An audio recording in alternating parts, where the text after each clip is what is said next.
सृष्टि सिंहारक, सृष्टि रचनाकारक, निखिल ब्रह्मांड नायक भगवान श्री राधा कृष्ण सीताराम लक्ष्मी नारायण रुक्मिणी द्वारकाधीश भगवान की अपार कृपा से तथा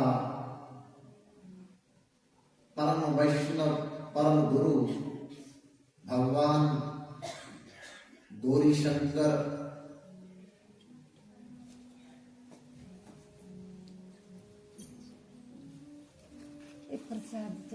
सदगुरुदेव महाराज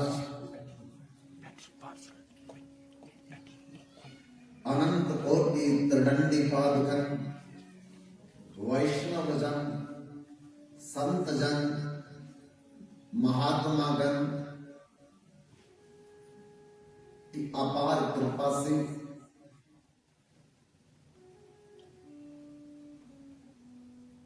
प्रभु प्रेमी समूह हिमाचल प्रदेश के प्रत्येक सदस्य के अथक प्रयास से तान मन धन के सहयोग से हिमाचल प्रदेश स्थित क्यारी क्षेत्र में शिवा पैलेस के प्रांगण में पहली बार 9 दिवसीय श्री हरिनाम संकीर्तन एवं भागवत रहस्य कथा के माध्यम से आप सब लोगों को और मुझे भगवान की कीर्तन तथा कथा सुनने तथा कहने का सौभाग्य प्राप्त हो रहा है। ये सौभाग्य भगवान की कृपा के बगैर किसी को भी प्राप्त नहीं हो सकता। दुनिया में यश अपयश लाभ हानि जन्म मृत्यु ये प्रारब्ध के कारण हमें प्राप्त होती है, लेकिन भगवान की कथा भगवान का सत्संग भगवान का कीर्तन जब तक जिस जीव पर भगवान की कृपा ना हो उसे कभी नहीं मिल सकता। इसका मतलब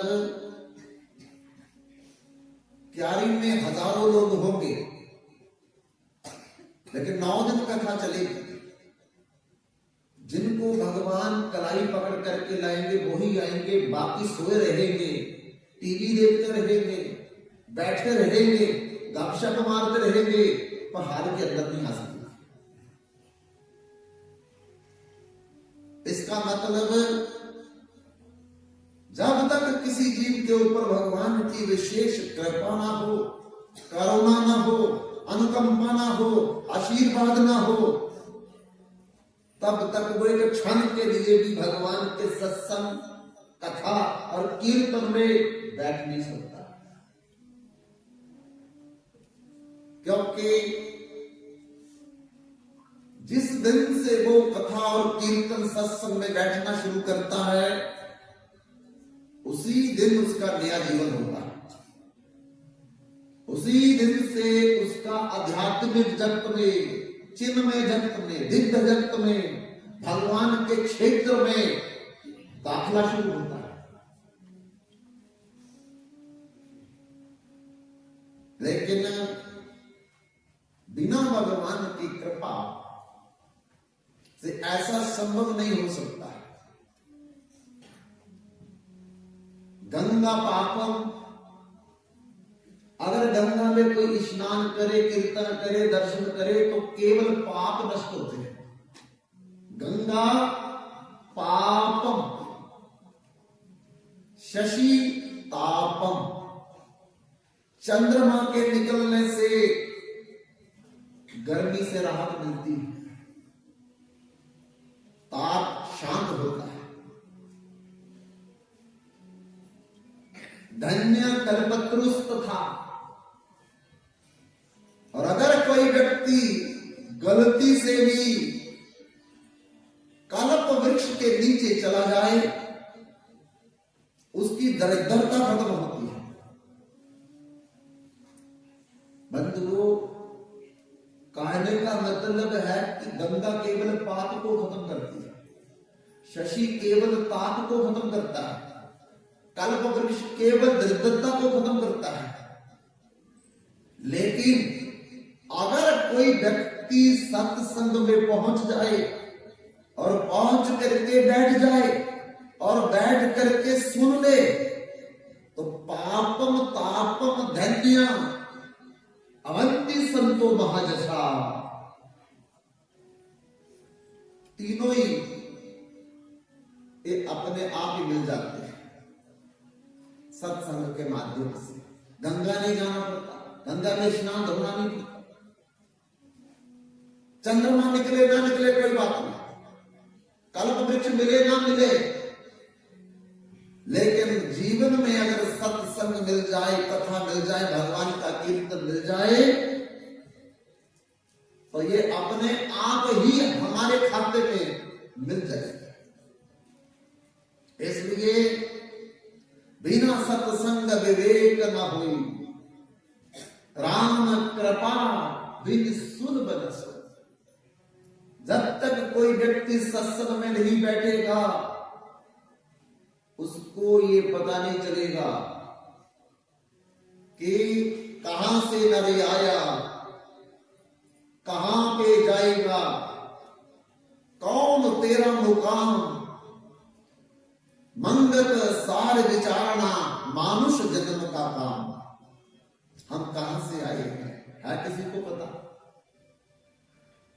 अगर जहां बैठे हम किसी को पूछ ले उठा करके कि आप कहां से आए हैं, तो बोलेंगे शाहपुर से आए हैं, गगल से आए हैं, ब्रह्मन से आए हैं, क्यारी से आए हैं।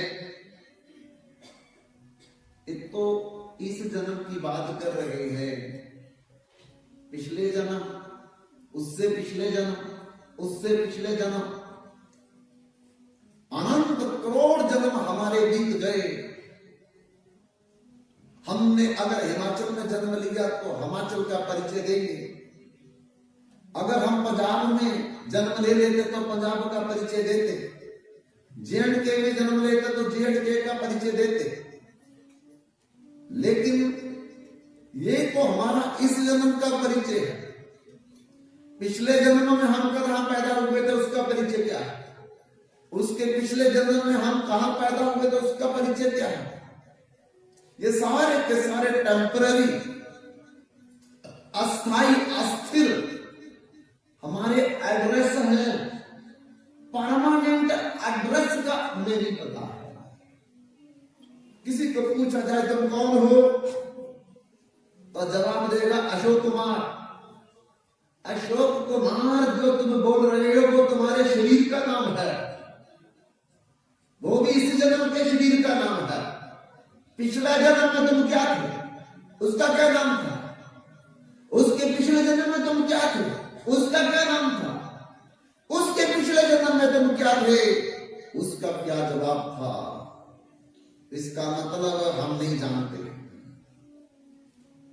इसी को जानने के लिए, इसी को समझने के लिए, इसी का विवेक उत्पन्न करने के लिए, जब किसी जीव की ऊपर भगवान की विशेष कृपा होती है, उसे सत्संग मिलता है, कथा मिलती है, उसे कीर्तन मिलता है, ताकि उसे पता चल जाए हु एम आई, मैं कौन हूं, मैं कहां से आया, मुझे क्या करने के लिए भेजा है।